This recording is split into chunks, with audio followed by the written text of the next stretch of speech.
নমস্কার, আমি বোধসত্ত্ব খান চলে এসেছি সহজ শেয়ার বাজারের আরেকটি নতুন এপিসোড নিয়ে। প্রিয় বন্ধুরা, আশা করি সবাই ভালো আছেন এবং সুস্থ আছেন। এই 2024-এ নানা ঘটনার ফলে শেয়ার বাজারে বৈচিত্র্য বেড়েছে। শেয়ার বাজারে যে উত্থান পতন আমরা দেখতে পাচ্ছি সেটা বিনিয়োগকারীদের বিস্মিত করছে, অবাক করছে, কখনো দারুণ আনন্দ দিচ্ছে, কখনো দারুণ দুঃখ দিচ্ছে। এইটাই শেয়ার বাজারের চরিত্র।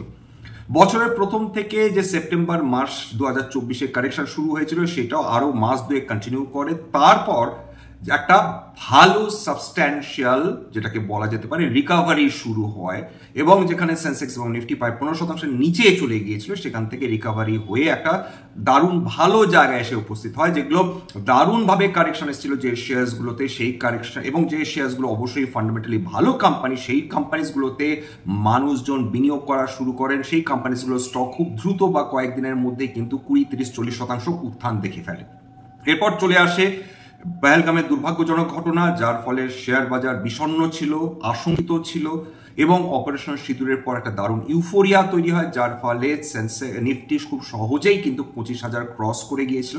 কিন্তু তারপর যে লোকটা আমাদের নভেম্বর মাস থেকে ভুগিয়ে চলেছে, সে কি হাল ছাড়া লোক। কখনো ট্যারিফ দিয়ে হুমকি দিয়েছে, রেগুলার এবং নিয়মিতভাবে বিশ্বের বিভিন্ন দেশের যারা প্রধান তাদেরকে অপমান করে যাওয়া যেন এর কাছে এখন জল ভাত হয়ে যাচ্ছে। অর্থাৎ ঠিকই ধরেছেন, এই লোকটি, এই ভদ্রলোকটি, এখনো ভদ্রলোক শব্দটি ব্যবহার আমরা করে চলেছি, তার নাম ডোনাল্ড ট্রাম্প। তিনি একটা বিশ্ব ত্রাস সৃষ্টি করার চেষ্টা করছেন, লোককে চমকাবার চেষ্টা করছেন, সমস্ত দেশের যা প্রধান রয়েছেন তাদের অপমান করার চেষ্টা করছেন। তার মধ্যে ইউক্রেন রয়েছেন, পুটিনকে বাদ দিয়েছেন, জানেন পুটিনের সঙ্গে পেরে উঠবেন না। কিন্তু সমস্ত দেশ, ইংল্যান্ডে গিয়ে ইংল্যান্ডের প্রাইম মিনিস্টারকে অপমান, ফ্রান্সে গিয়ে ফ্রান্সের প্রাইম মিনিস্টারকে বোঝানোর চেষ্টা, ইউক্রেনের প্রেসিডেন্টকে তো অপমান করা, এবং সেটা হচ্ছে কথার খিলাপ করা। আমাদের দেশে প্রধানমন্ত্রী গেলেন, ওনার দেশে আমন্ত্রিত হয়ে সেখানে এক কথা বললেন, আমাদের প্রধানমন্ত্রী ফিরে আসার পর অন্য কথা বলছেন। এবং বিগত দিন তিনি এমনভাবে একজন দেশও প্রধানকে অপমান করতে পারেন সেটা আমরা আন্দাজ করতে পারছিলাম, কিন্তু কালকে তো অপমানের যে গুণ, মানে যেটাকে বাউন্ডারি, সেটা অবধি ছাড়িয়ে গেল। সাউথ আফ্রিকার প্রেসিডেন্ট তার সামনে একটি ভিডিও চালিয়ে তার সম্বন্ধে বলা হলো যে তিনি নাকি রেশিয়াল ডিসক্রিমিনেশন করছেন। কোনো দেশের প্রধানমন্ত্রীকে তিনি যখন বা প্রেসিডেন্টকে তিনি যখন আমন্ত্রণ জানাচ্ছেন এবং সেখানে দাঁড়িয়ে তাকে এইভাবে অপমান করছেন, খেয়াল করে দেখুন ব্রিক্স নেশনগুলোকে তিনি টার্গেট করছেন। এর আগে বহুবার ব্রিক্স নিয়ে আলোচনা করেছি, বলেছি যে ব্রিক্স গোটা বিশ্বের অর্থনীতির মেজরিটি কন্ট্রোল করে। সুতরাং ব্রাজিলকে তিনি অপমান করেছেন, রাশিয়াকে অপমান করার ক্ষমতা নেই।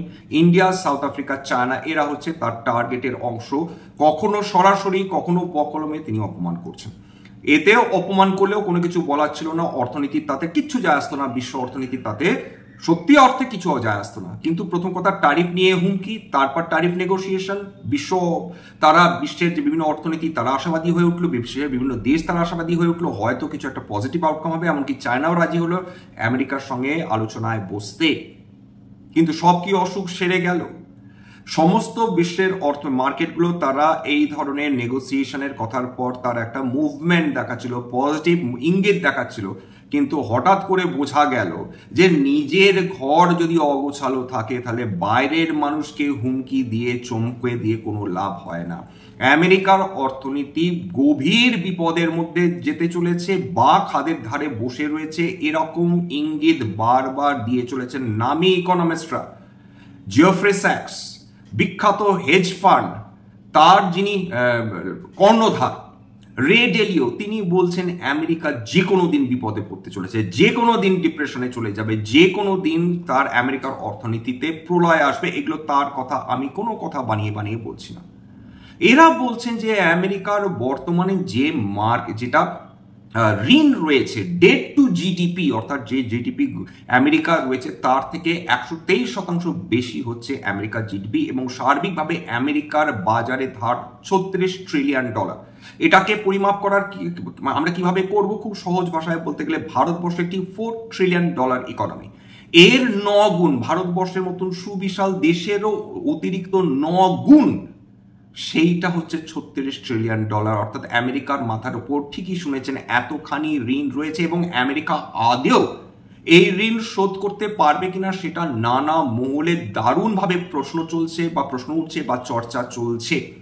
এবং আমেরিকান প্রেসিডেন্ট ডোনাল্ড ট্রাম্প যে ডেসপারেট হয়ে গেছেন সে ব্যাপারে কোনো সন্দেহ নেই, চায়নার সঙ্গে এঁটে উঠতে পারছেন না। এটা সহজ কথা, সহজ ভাষায় বলা যেতে পারে। ডলারের শক্তি কমছে, ডলার ইন্ডেক্স 100-র নিচে বহু দিন ধরে সেটা রয়েছে, প্রায় মাসখানেক ধরে রয়েছে ডলার ইন্ডেক্স 99, লাস্ট ট্রেড করছিল 99.73। ডলার যদি দুর্বল হতে থাকে, যে কারণে বিশ্বের বিভিন্ন কেন্দ্রীয় ব্যাংকগুলো তারা কিন্তু ডলারকে এখন মেন রিজার্ভ, ফরেন রিজার্ভ হিসাবে রাখতে চাইছেন না। তারা বিলক্ষণ বুঝতে পারছেন যে ডলার যে কোনো দিন তার শক্তি হারাতে পারে, তার ফলে কেওটিক কন্ডিশন তৈরি হতে পারে। গোটা বিশ্ব অর্থনীতি জুড়ে সবচেয়ে বেশি ক্ষতিগ্রস্ত হতে পারে বিশ্বের সেই ধরনের অর্থনীতি যারা কারেন্ট অ্যাকাউন্ট সারপ্লাস, এর মধ্যে কিন্তু চীনও রয়েছে।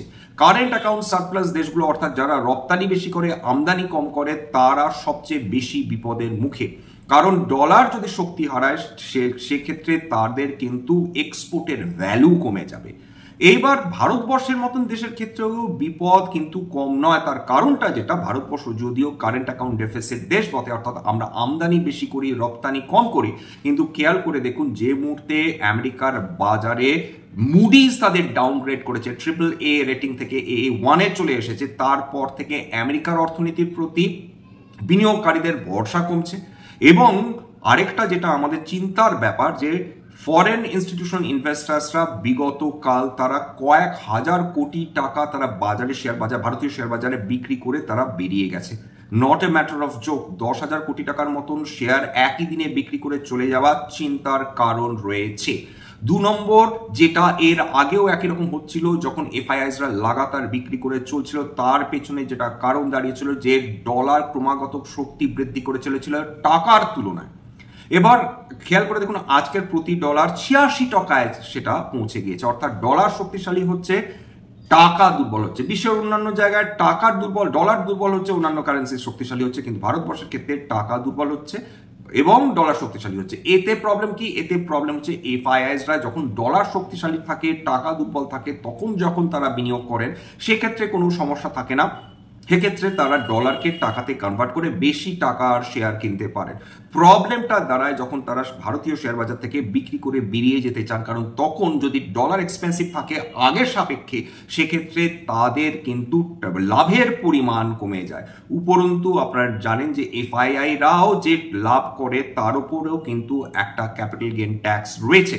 তার ফলে এফআইআইরা যে ভারতবর্ষে খুব সহজ হয়ে বুঝতে পারছে এমনটি কিন্তু নয়। এই কারণে কিন্তু ভারতবর্ষ থেকে টাকা বেরিয়ে যাচ্ছে, এফআইআইসরা অস্বস্তিতে থাকছে, কারণ যতদিন ডলার টাকার তুলনায় দুর্বল থাকবে ততদিন কিন্তু এফআইআইসরা তারা সেক্ষেত্রে তারা নির্বিঘ্নে তারা বিনিয়োগ করে বসে থাকবে, কিন্তু ডলার শক্তিশালী হওয়া মানে তাদের প্রফিট কমে যাওয়া।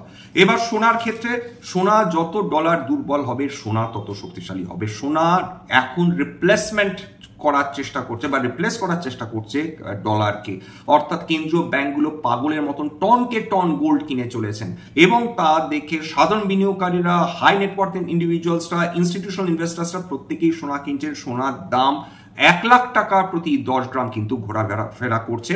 যতক্ষণ না আমাদের অর্থনীতি, বিশ্ব অর্থনীতি স্টেবিলাইজ করবে, সোনার দাম আয়ত্তের মধ্যে থাকবে, ডলার কোথাও না কোথাও একটা স্টেবিলিটি পাবে বা অল্টারনেটিভ কোনো উপায় আমরা খুঁজে পাবো, ততক্ষণ কিন্তু সোনার দাম এইভাবে বৃদ্ধি পেতে থাকবে। মধ্যবিত্তর মাথার যন্ত্রণা বৃদ্ধি পাবে। ক্রুড অয়েল নিয়ে কোনো সমস্যা নেই, ক্রুড অয়েলের দাম কমেই রয়েছে। লাস্ট ট্রেড করছিল 5,235 টাকা প্রতি ব্যারেল, 18 জুন এক্সপায়ারি, 1% আজকে পতন হয়েছে। এবার চলে আসছে যে তাহলে আমেরিকা কেন বিশ্ব জুড়ে সমস্ত বাজার পড়লো কেন? আজকে ইউরোপিয়ান মার্কেটসগুলোর প্রত্যেকটা ক্যাক ড্যাক ফুটসি 1%-এর বেশি পতন। এশিয়ান মার্কেটস জাকার্তা বাদ দিয়ে সমস্ত মার্কেটে আজকে পতন। ভারতের নিফটি একসময় 300 পয়েন্টেরও বেশি পতন দেখে ফেলেছিল, সেখান থেকে কিছুটা রিকভার করেছে, 200 পয়েন্টের সামান্য পতন নিয়ে বন্ধ হয়েছে। সমস্যা তো ডেফিনেটলি আমেরিকার এই যে ডেটটা, সেটা হচ্ছে ডাউনগ্রেড করা মুডিজের ক্ষেত্রে। বিশেষজ্ঞরা বলছেন যে মুডিজ কেবলমাত্র 1 নচ ডাউনগ্রেড করেছে, তার থেকেও অনেক বেশি খারাপ অবস্থা রয়েছে আমেরিকার। কি অবস্থা চলছে? আমেরিকাতে ডিপ্রেশন আসতে পারে এই সম্ভাবনা। 2 নম্বর, আমেরিকার সঙ্গে অন্যান্য দেশের বাণিজ্যিক সম্পর্ক খারাপ হলে সেক্ষেত্রে আমেরিকা কতখানি নিজেদের পণ্য বিশ্বের অন্যান্য দেশে বিক্রি করতে পারবে সেটা 2 নম্বর সন্দেহ। 3 নম্বর, ব্রিক্স নেশনের বিভিন্ন দেশপ্রধান প্রধানকে এইভাবে অপমান করলে ব্রিক্স নেশনগুলো খুব স্বাভাবিকভাবে বা হালকাভাবে এটাকে নেবে না, তারা যে করেই হোক রিট্যালিয়েট করার চেষ্টা করবে। ব্রিক্সের সঙ্গে পাঙ্গা নেওয়া মানে আমেরিকার সর্বনাশ হওয়া। ব্রিক্স যদি চায় ইচ্ছে করলে নিজেদের কারেন্সিতে নিজেদের মধ্যে ট্রেড করতে পারে, যদিও প্রচুর পলিটিক্যাল জটিলতা রয়েছে, জিও পলিটিক্যাল জটিলতা, একে দেখতে পারে না ওকে দেখতে পারে না, কিন্তু কোথাও না কোথাও আমেরিকার এই বজ্জাতির ক্ষেত্রে বিরক্ত হয়ে হয়তো ব্রিক্স নেশনগুলো এই সিদ্ধান্তে উপনীত হতে পারে। সেক্ষেত্রে ডলার যদি ক্র্যাশ করে অবাক হওয়ার মতন কিছু নেই। এবার যেটা দাঁড়াচ্ছে যে ডোনাল্ড ট্রাম্পের অদ্ভুত পাগলামি, উদ্ভট আচরণ। এক নম্বর, নিজের দেশের বিভিন্ন মানুষকে দারুণভাবে ক্ষতিগ্রস্ত করছেন, সরকারি চাকরি সমস্ত তাদেরকে বিদায় করছেন। যে মেডিকেল এড দেওয়া হতো বিভিন্ন যারা ততখানি ধনী নয় বা যারা ইকোনমিক্যালি চ্যালেঞ্জ, তাদের মেডিকেল এড এর ওপর তিনি কার্ভ করছেন, তাদের মেডিকেল এড বন্ধ করে দিচ্ছেন, চাকরি খেয়ে নিচ্ছেন। এবং এই যে ট্যারিফ, এটা যদি সত্যি সত্যি তিনি মেনটেন করেন এবং কিছুটা কম হলেও তো আমেরিকাবাসীকেই সেই ট্যারিফের অংশ দিতে হবে। প্রকৃতপক্ষে ডোনাল্ড ট্রাম্প অর্থনীতিটাও আদেও বোঝেন কিনা, ব্যবসা বোঝেন ডেফিনেটলি, টাকা কোথা থেকে তুলতে হবে বিলক্ষণ বোঝেন, কিন্তু অর্থনীতিটা বোঝেন কি, এটা সমস্ত বিশেষজ্ঞ সমস্ত অর্থনীতিবিদরাই তাই বলছেন। মেথড ইন ম্যাডনেস যদি এরকম হয়, হতে পারে ডোনাল্ড ট্রাম্প একজন ওয়ান অফ জিনিয়াস, যাকে কেউ কোনোদিন কল্পনাও করতে পারেননি। কিন্তু বিশ্বের সমস্ত নোবেল লরিয়েটরা, অর্থনীতিবিদরা, বড় বড় পলিটিশিয়ানসরা, সোশ্যাল যারা রিফর্মার্স এবং সোশ্যাল অ্যানালিস্টরা, তারা সবাই মিলে ভুল করছেন, একমাত্র এই ব্যক্তি ঠিক বলছেন। এটা হওয়ার সম্ভাবনাটি কম। কিন্তু এটার ফলে যেটা দাঁড়াচ্ছে, এরপর তার যেটা বক্তব্য যে তিনি ট্যাক্স কমাবেন জনজাতির, খুব ভালো কথা, সাধু সিদ্ধান্ত। কিন্তু এই ট্যাক্স কমাতে গিয়ে তার অর্থনীতির ওপর অতিরিক্ত প্রায় $3.5 ট্রিলিয়ন বোঝা চাপতে চলেছে। অলরেডি $36 ট্রিলিয়ন, তার সঙ্গে যদি $3.5 ট্রিলিয়ন চাপ পড়ে, আমেরিকার অর্থনীতি সামলাতে পারবে তো? প্রথম কথা একটু বলে নিয়ে আলোচনা করে নিই যে এর ফলে আমেরিকান মার্কেট ডেফিনেটলি ঘাবড়ে গেছে, সেখানে কিন্তু চরম পতন চলছে বলা যেতে পারে। 1.5% স্ট্যান্ডার্ড এন্ড পুরে কারেকশন হওয়াটা মুখের কথা নয়। এবার একটা মজার একটা ব্যাপার দাঁড়াচ্ছে, এমনিতে যখন শেয়ার বাজার, বিশ্বের শেয়ার বাজার ভালো করে, তখন বন্ড মার্কেটের প্রতি আকর্ষণ কমে যায়, এটাই ঘটনা। কিন্তু যখন শেয়ার মার্কেট খারাপ করে, তখন বন্ড মার্কেটের প্রতি ইন্টারেস্ট বিনিয়োগকারীদের দারুণভাবে বৃদ্ধি পায়। আমেরিকান মার্কেটে যেহেতু এস্টাবলিশড মার্কেট, অর্থাৎ আমেরিকান মার্কেট দারুণ এস্টাবলিশড মার্কেট, সেক্ষেত্রে বন্ড মার্কেট, সেক্ষেত্রে যেটা দাঁড়ায় যে আমেরিকান শেয়ার মার্কেট ভালো না করলে সবাই গিয়ে পার করেন আমেরিকান বন্ড মার্কেটে। সম্প্রতিকালে যেটা ওয়ারেন বাফেট করেছেন, প্রচুর পরিমাণ তিনি আমেরিকান ট্রেজারিজ কিনেছেন, ট্রেজারি বিল কিনেছেন। এইবার খেয়াল করে দেখুন যে আমেরিকার কেন্দ্রীয় ব্যাংক, ফেডারেল ব্যাংক, তারা রিসেন্টলি তারা কিছু বন্ড বিক্রি করতে গিয়েছিল কয়েক বিলিয়ন ডলারের বাজারে, সেরকম কোনো রেসপন্সই পায়নি। কেন পায়নি? এটা একটা মজার ব্যাপার। প্রথম কথা হচ্ছে, যদি মার্কেট খারাপ হয়, শেয়ার বাজার কয়েকদিন ধরে আমেরিকা ভালো পারফর্ম করছেন, আপনারা দেখতে পেয়েছেন, সেক্ষেত্রে আমেরিকান শেয়ার বন্ড মার্কেটের ভালো করা উচিত ছিল, সেটা হয়নি। কি সমস্যা দাঁড়িয়েছে?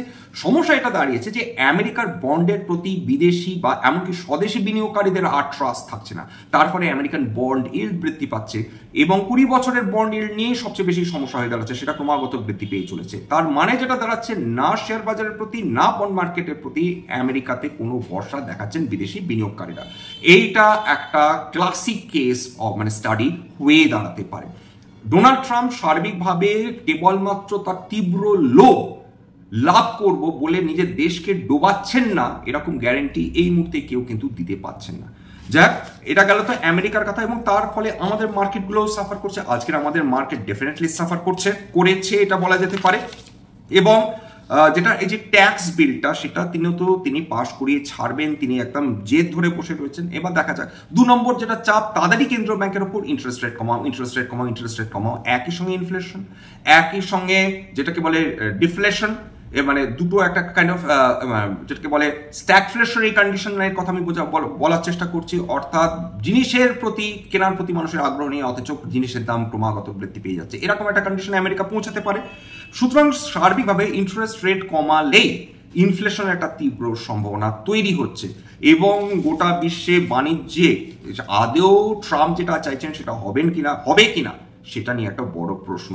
কেবলমাত্র মাথার উপর দিয়ে জল বয়ে যেতে দেব এবং ভাববো যে সবকিছু ঠিক হয়ে যাবে, এমনটি হওয়ার সম্ভাবনা কম। এবার আজকে কয়েকটা গুরুত্বপূর্ণ খবর দেখুন। ওএনজিসি প্রফিট 20% সেটা পতন হয়েছে, বিনিয়োগকারীরা সেটা খুব একটা ভালোভাবে নেননি। ইন্ডাসইন্ড ব্যাংক 2000 কোটি টাকার উপর লস করেছে। অথচ আজকের ইন্ডাসইন্ড ব্যাংকে পতন হয়নি। বিশেষজ্ঞরা মনে করছেন যে ইন্ডাসইন্ড ব্যাংকের যত খারাপ খবর ছিল সমস্ত মার্কেট অ্যাকসেপ্ট করে নিয়েছে, অর্থাৎ ইন্ডাসইন্ড ব্যাংকে তাদের যেটা প্রবলেমসগুলো ছিল, যারা ভুলভাল ক্যালকুলেশন বলুন বা তাদের ক্ষেত্রে তারা লসের কথা বলুন, মাইক্রো ফিন্যান্স পোর্টফোলিও বলুন, সমস্ত মার্কেট অ্যাকসেপ্ট করে নিয়ে আজকের ইন্ডাসইন্ড ব্যাংকের এত অবধি পতন দেখেছিল। আজকে বিনিয়োগকারীরা সম্ভবত মনে করেছেন এর থেকে খারাপ আর কিছু হতে পারে না।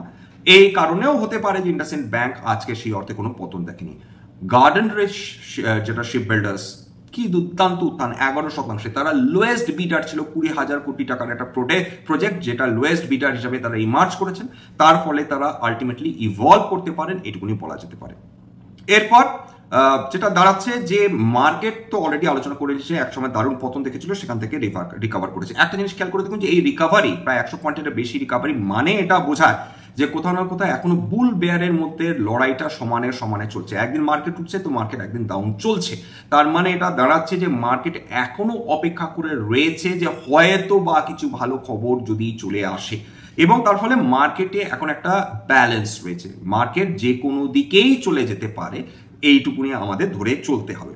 তারপর যেটা দাঁড়াচ্ছে যে কোনো যদি এরকম কন্ডিশন কেউটি কন্ডিশন থাকে, সেক্ষেত্রে কিন্তু যে ইউনাইটেড স্টেটস তারা ইন্টারেস্ট রেট কাট করতে বাধ্য হতে পারে, সেটা আরেকটা প্রবলেমেটিক জায়গা। ওভারঅল যেটা বলা যেতে পারে যে আজকে জিও পলিটিক্যাল কন্ডিশনস যদি দেখেন অত্যন্ত জটিল হয়ে যাচ্ছে, এত জটিল কল্পনার বাইরে। কে কার সঙ্গে যে হাত মেলাচ্ছে বড় মুশকিল। কখনো রাশিয়া টার্কির সঙ্গে হাত মেলাচ্ছে, কখনো আমেরিকা টার্কির সঙ্গে হাত মেলাচ্ছে, কখনো তালিবানরা ভারতের প্রতি সিম্প্যাথি দেখাচ্ছে, কখনো তারা চায়নাতে গিয়ে তাদের সঙ্গে হাত মেলাচ্ছে। ওভারঅল গোটা ব্যাপারটা একটা হচপচ অবস্থার মধ্যে রয়েছে। জিও পলিটিক্যাল কন্ডিশন স্টেবল নয়, এইটুকুনি বলা যেতে পারে। আজকের এফআইআইস কি করে সেটা ডেফিনেটলি আমরা বোঝার অপেক্ষায় থাকবো যে কি অবস্থায় দাঁড়াচ্ছে। দেখা যাক যে কি দাঁড়ায়, যে এখান থেকে মার্কেট রিকভার করতে পারবে কিনা, এখন তো সেটা সময়ের অপেক্ষা।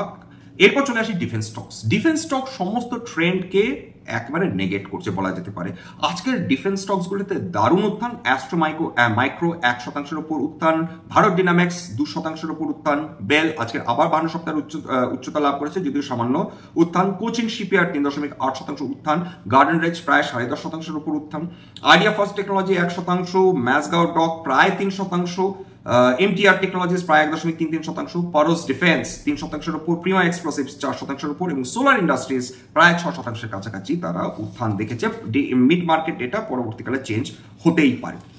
সর্বোচ্চ যদি নিফটি 500-এর অন্তর্গত সমস্ত স্টকসগুলোকে দেখি, তার মধ্যে সর্বোচ্চ পতন এসেছে কোলগেট, তারপর বিএসসি লিমিটেড, ডিকসন, এরা প্রায় 4%-এর উপর পতন, Dickson technologies, power grid, IX এরা 2 থেকে 3%-এর মধ্যে পতন।